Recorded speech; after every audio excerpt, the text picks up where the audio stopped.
What's going on, guys? Justin with 1791. Thanks for watching. Today, I have a controversial topic that I get to bring to you, and you might be wondering why I have some random stuff on my counter.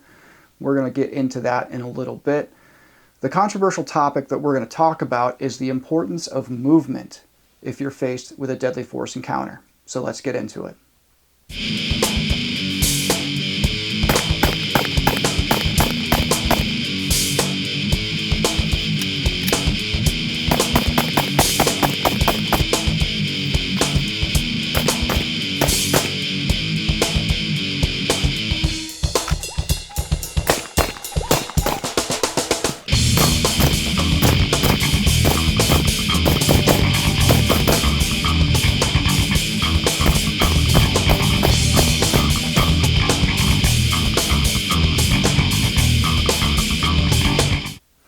Alright, so to start off, I want to talk about the why, maybe a little bit about why it's kind of a controversial topic. First off, to get ourselves framed in the correct headspace, you need to ask yourself, which is more important in a gunfight? Not getting shot or shooting the bad guy? I'll just give you guys a minute to think about that.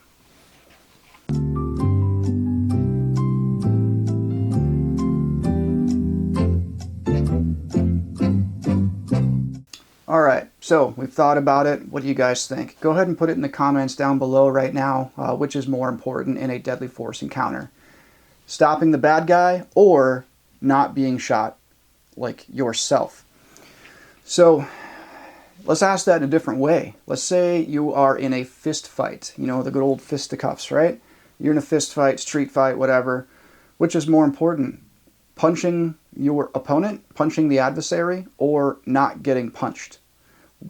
Why, if you've ever taken any sort of fighting training, which I have taken a lot of fighting training, there is a lot of time spent on defense so that you do not get tagged on the jaw. Because what happens if you get tagged on the jaw? You're going down. And if you go down, can you defend yourself? No. So that is why essentially we scale that concept up to the deadly force encounter, because the reality is it is far more important to not be shot versus just getting the bad guy down. Yes, I know it's like the heroic thing to do, to self-sacrifice and put yourself between the bad guy and innocent people, and if you end up having to soak up some bullets, so be it. I also have that headspace. But it is more important to not be incapacitated in that fight.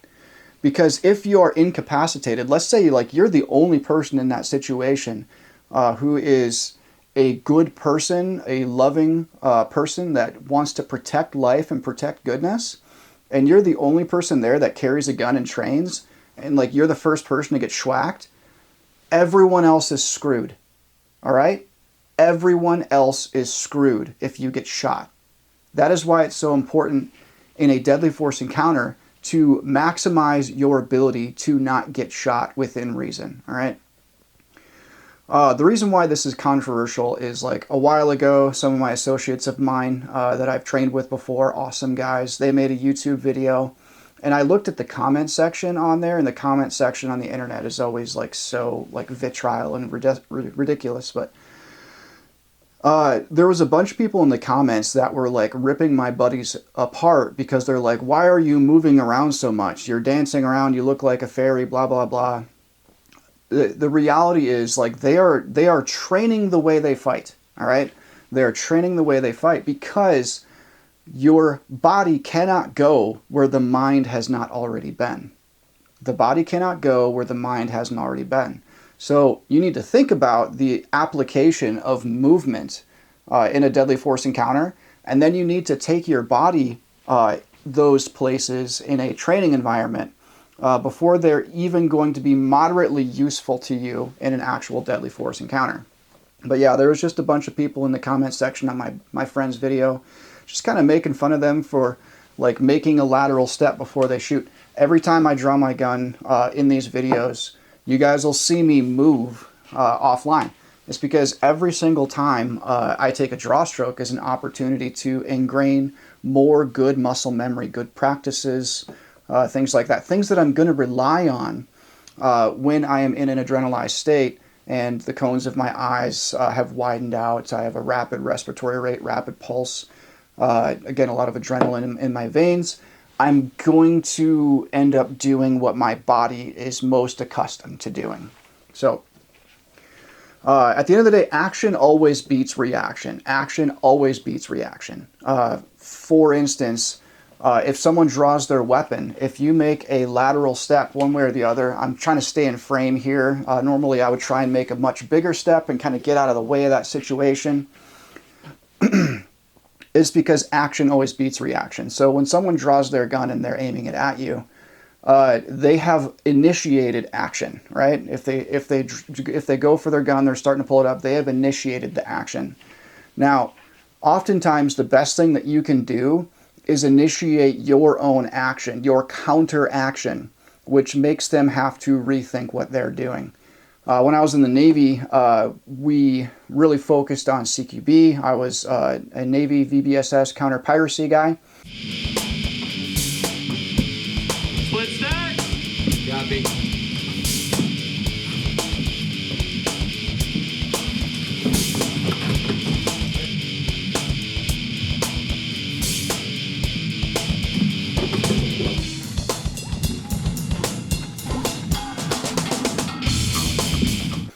We did like all CQB. It's all we did.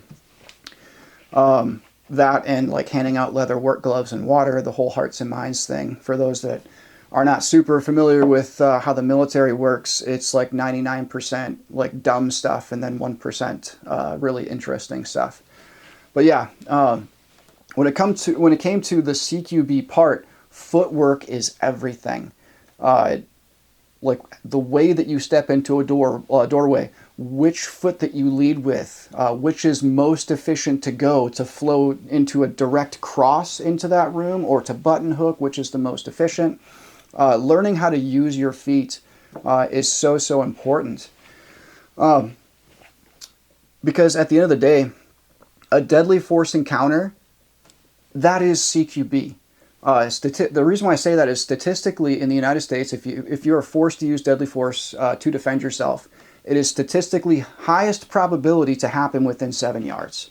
If that's not a close quarters battle, I don't know what is. That's like kind of that bad breath distance type situation.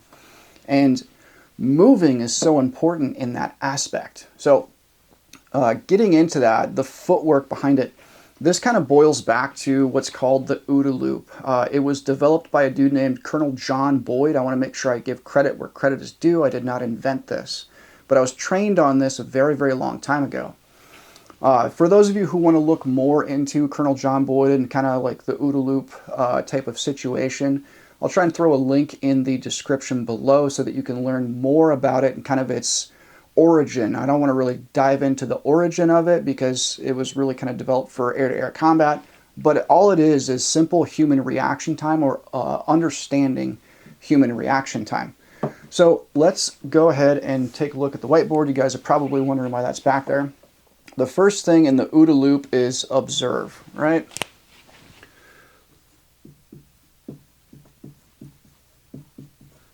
So observe. Your adversary is observing you, and at some point you are going to observe your adversary. They have their own OODA loop that they're working through, and you have your own OODA loop that you're working through. I totally just did the wax on, wax off. I did not do that on purpose. That was totally random. Wax on, wax off.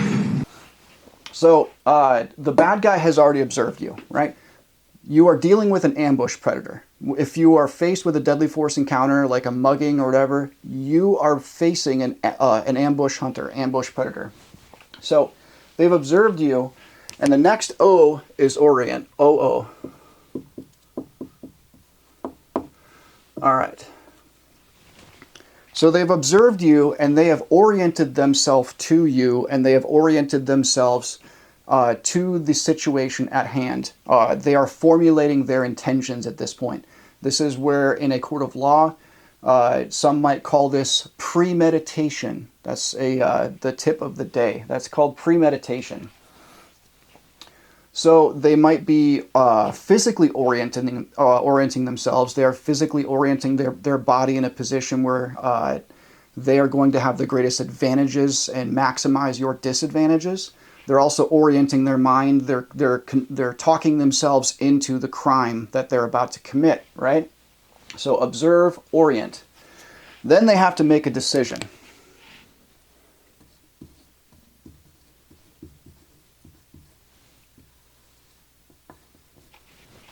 So at this point, this is the point where they are convincing themselves of what they are going to do. They are making the decision. This is as simple as them, again, just talking themselves into it. At this point, they have committed. They have committed to what they're doing. They may even be starting to position their hands so that they can get their gun out or their knife or whatever. The next thing is act.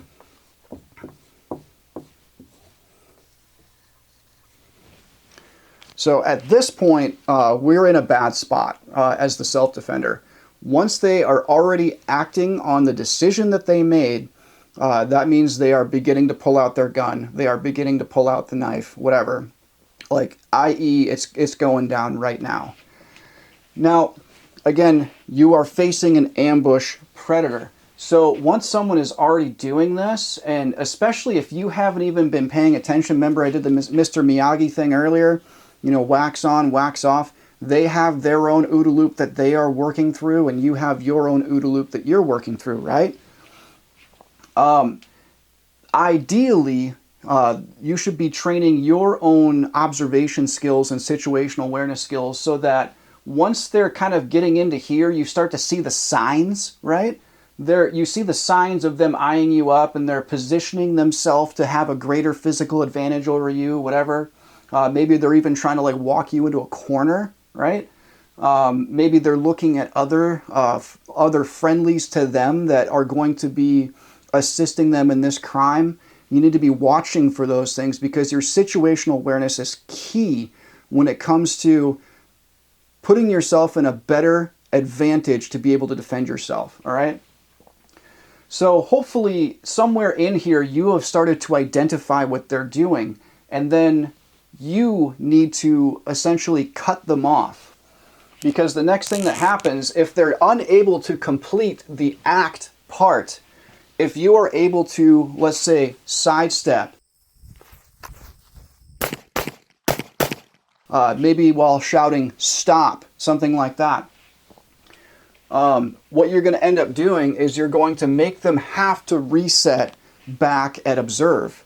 Especially if your movement is a greater amount that essentially you move out of their initial frame of view, what they were focused on.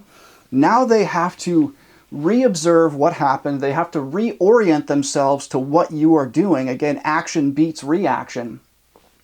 And then they're going to have to make a decision. Do I still want to do this? Am I still committed to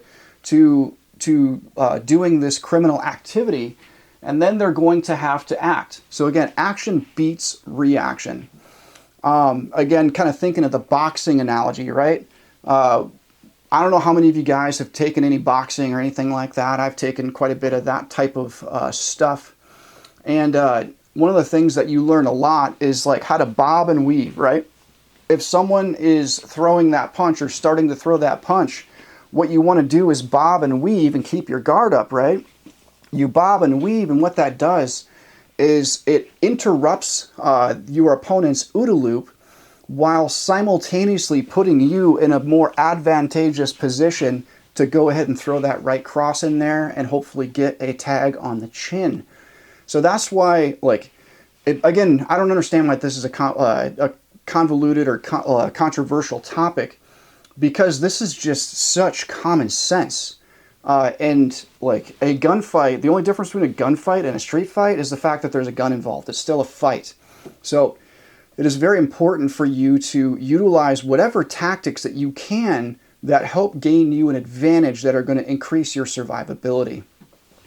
Now, how this plays out in real life, I remember when I was going through law enforcement training, one of the things that we got to do was once we got into the shooting part, we weren't just shooting with live ammunition on the range, we were also using simunition guns in a shoot house that is kind of set up with a bunch of different doors and walls and everything. This is definitely not my first time being shot with sim rounds. It sucks. It sucks kind of pulling them out of your skin on spots that aren't really covered by clothing. But one of the things that we did just kind of like to introduce us to shooting at each other with these simulated rounds. It's basically just a real cartridge with basically a plastic launcher that's built into the cartridge, and then it has like a plastic paint pellet at the end of the launcher, and it's all fired with a like a percussion cap that's in the base of the cartridge. It won't fire in a real gun. I just say that. So one of the first things we did, the instructor just called it face-off, right?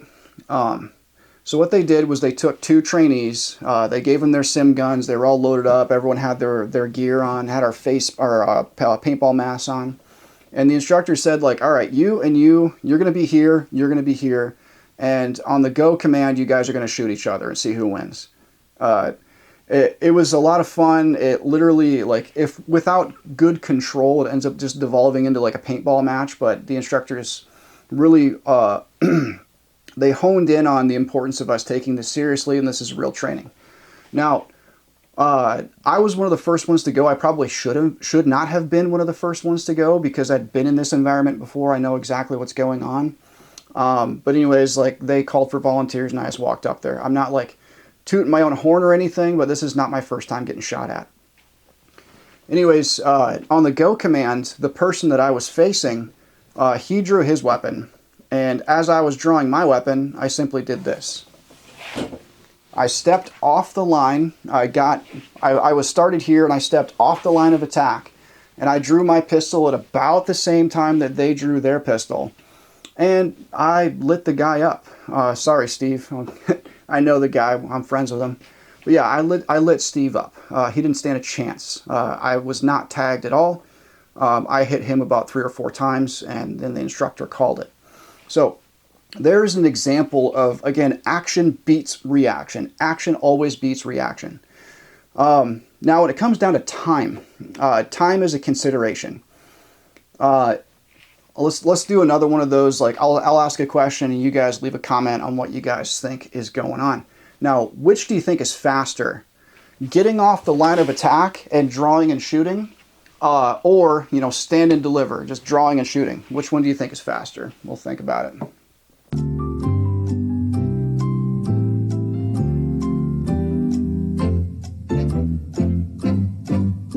So if you guys guessed just standing and shooting is faster, you are correct. Because at least for me, I'm not the fastest draw in the West, but I can draw pretty quick. It takes me on average about 1.5 seconds, like average 1.7 seconds to draw and fire from a standing static position.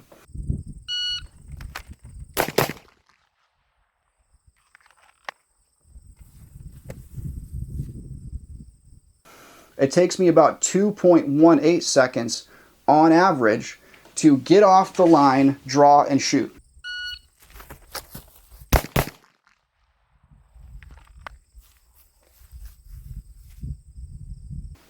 Now, time is important, right? Time is a consideration.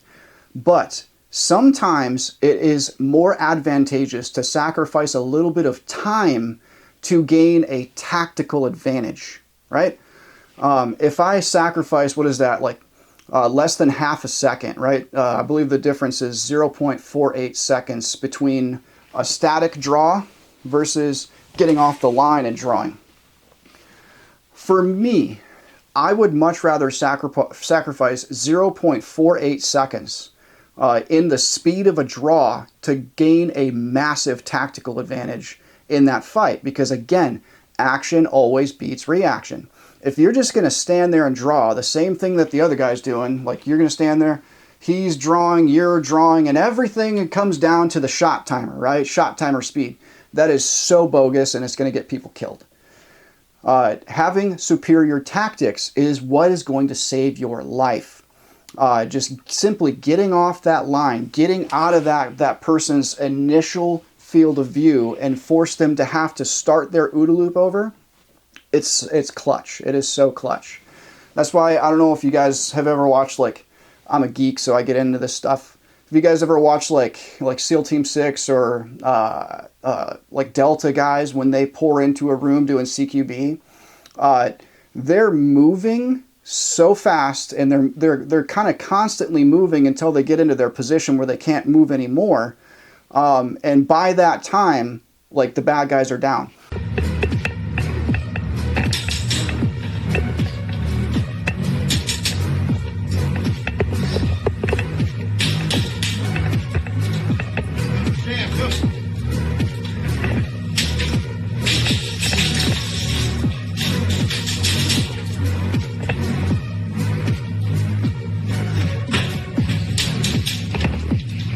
And while they're moving while they're shooting, right? The only reason why when they pour into a room and then they stop is that is a pre-orchestrated movement, because if they don't stop at a certain point, they're going to create crossfire, intersecting fields of fire, where they're going to put their teammates' lives in jeopardy.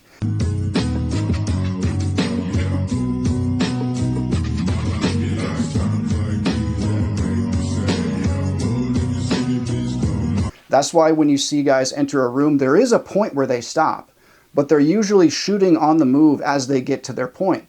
And by the time they get to their point, anything that was a threat in that room is already done. So for those of you on the internet that question the whole moving while shooting thing, again, I would ask you, what do the highest level professionals constantly train on? They constantly train on shooting on the move, and they constantly train on having good footwork, especially when it comes to CQB. So how do we do this? Number one, take it slow. Don't even start with a gun. Just work on your foot movement first. Learn how to make your feet do what you want them to do when you're trying to move. Trying to get into some sort of athletic thing that helps you like work on foot movement. Like, I hate to say like jazzercising or whatever, but like, do something that helps you work on your foot placement, help you build up your ankle strength, so that you can cut and pivot very quickly. One of the movements that I've been doing a lot in this, like on this video, is just called a lateral step, right? Just lateral shuffle steps. You can combine a couple of them, like 1 or 2 lateral shuffle steps, and that'll help you get off the initial line of attack. Now, this is typically the quickest to get rounds on target. Just doing a couple of lateral shuffle steps. That's where I was able to get my 2.18 second draw, like while moving. That is typically the quickest way to move, get into a position, draw and fire. You should be drawing as you're moving, but that's the hardest one to do while on the move, trying to shuffle step. As you can imagine, you're doing this, right? What do you think's happening to your front sight? That's bouncing around. Now, the slowest but the smoothest is going to be a lateral walk. Like actually laterally moving across that initial target zone. That's going to be a little bit slower, but you can also generate higher top end speed, because as you can imagine, it's faster to just walk versus like shuffle stepping to the left or to the right. Now, once you get that down, the key, like the key place to get to is being able to work combinations.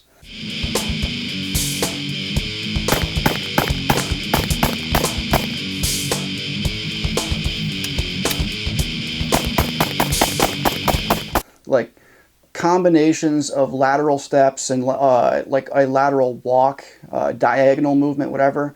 Learning how to use all of those skills interchangeably to make you into a very smooth gliding machine of self-defense superiority. So the last thing I'll leave you with is this. Now, when it comes to learning how to do this properly, you need to set yourself up for success.